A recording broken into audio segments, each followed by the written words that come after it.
ya ke Timothy yang 17 tahun, bahwa tenang, lu nggak perlu tahu semua jawabannya. Maksudnya apa? Gue waktu 17 tahun, 18 tahun, bahkan mungkin masih tahun lalu ya, gue selalu banyak bertanya-tanya tentang apa yang gue sedang kerjakan. Apakah yang gue kerjakan itu benar? Dan apakah yang gue kerjakan itu sesuatu yang gue cintai? Tapi jawabannya adalah gue nggak perlu buru-buru untuk tahu semua jawabannya. Gue tuh orang yang gerasak gerusuk ya. Gue cepet orangnya. Gue akan kasih tahu bahwa tenang ya, lu yang masih bocah nih, lu masih kecil nih, lu nggak perlu tahu semuanya. Kadang dulu gue mikir apakah gue itu adalah seorang investor yang paling jago, tapi gue ngerasa waktu itu seumur gue, kayaknya Warren Buffett itu udah lebih muda mulai dari gue waktu dia invest Coca-Cola. Kayaknya gue adalah seorang investor yang nggak sejago Warren Buffett. Dan kalau kita ngomongin soal media, ya gue mungkin nggak seperti orang-orang jago banget yang udah bikin apa campaign yang Coca-Cola atau yang lain. Atau di bidang-bidang yang lain gitu. Tapi waktu yang akan berikan nanti jawabannya semua. Jadi lu nggak perlu harus langsung tahu gitu, fokusnya di industri apa, lu jagonya di mana. Kadang nanti lu akan ketemu yang namanya dua dunia.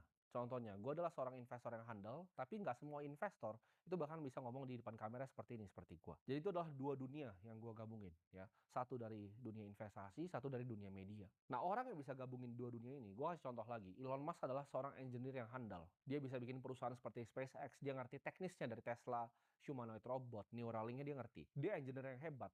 Tapi dia adalah seorang salesman yang lebih hebat lagi sebenarnya. Jadi kalau Elon Musk kalian suruh gua nih analisa, dia itu bukan fully engineer. Dia mungkin engineer-nya 30%, 70%-nya adalah sales.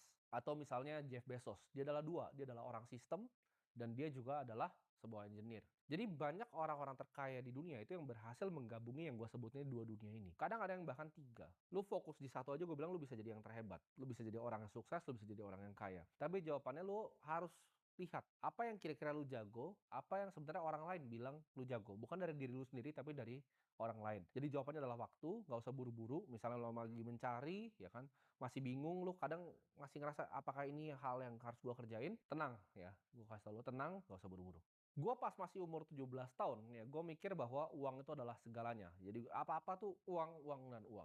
Tapi gue pengen kasih tahu ke kalian semua yang masih mulai ya. Gue paham kalian nonton gue ini kalian pengen sukses. Tapi kalian harus paham, uang tuh bukan sebuah tujuan akhir. Tapi uang tuh adalah sebuah alat. Percuma ya.